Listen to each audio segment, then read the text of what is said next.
নমস্কাৰ hello' everyone সকলোকে welcome জনাইছোঁ ইউটিউব চেনেল হ্যাপি হোম আসামলৈ। আজিৰ ভিডিঅ'টিত আমি আলোচনা কৰিম যোৱা 19 তাৰিখে হৈ যোৱা টেট কাম ৰিক্ৰুটমেণ্ট টেষ্টৰ লগত জড়িত এটা বিষয়। ইতিমধ্যে যোৱা 19 তাৰিখে টেট কাম ৰিক্ৰুটমেণ্ট টেষ্ট হৈ গ'ল আৰু আশা কৰিছোঁ সকলোৰে পৰীক্ষা ভাল হৈছে।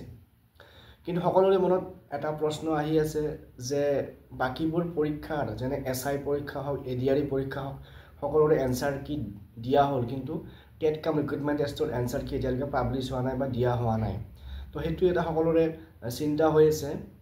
কিন্তু যোৱাকালি আমাৰ মাননীয় মুখ্যমন্ত্ৰী মহোদয়ে ফেচবুক লাইভ যোগে এই টেট কাম ৰিক্ৰুটমেণ্ট টেষ্টৰ বা GT PGT টেটৰ যি এনসাৰ কি সেই সম্পৰ্কে এটা মন্তব্য কৰিছিল আৰু তেখেতেনো কি ক'লে এই সম্পৰ্কত প্ৰথমতে শুনি লোৱা হওক।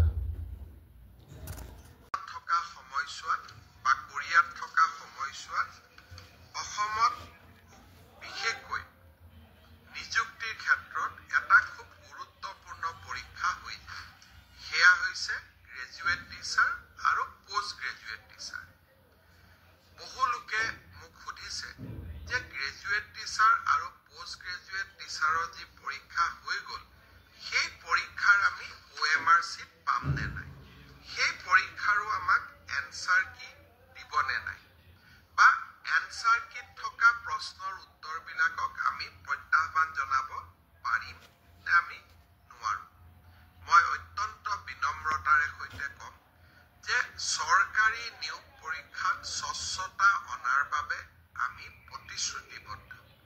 কেইদিনমান আগতে হৈ যোৱা সাব ইন্সপেক্টৰ পৰীক্ষাৰো OMR আৰু এনসাৰ কীসমূহ ইতিমধ্যে সেৱাই মুকলি কৰি দিছে।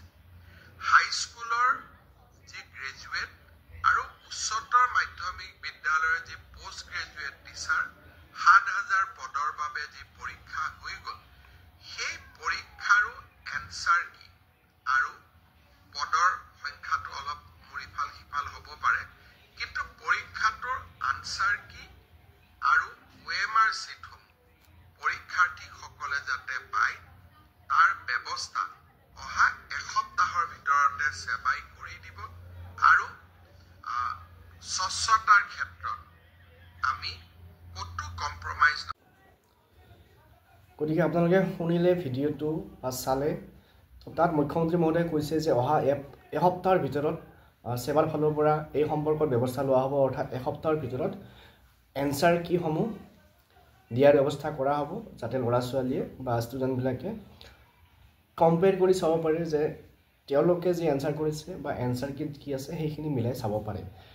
গতিকে আজিৰ ভিডিঅ'ত এইখিনি ইনফৰমেশ্যন শ্বেয়াৰ কৰিলোঁ। এনেকুৱা ধৰণৰ কিবা ইনফৰমেশ্যন আকৌ জনাম। চেনেলটো যদি ফাৰ্ষ্ট টাইম চাইছে ছাবস্ক্ৰাইব কৰি দিব আৰু ভিডিঅ'টো শ্বেয়াৰ কৰি দিব যাতে সকলোৱে এই ইনফৰমেশ্যনখিনি পাই যায়। তো আজিলৈ এৰিছোঁ, পুনৰ লগ পাম। Thank U.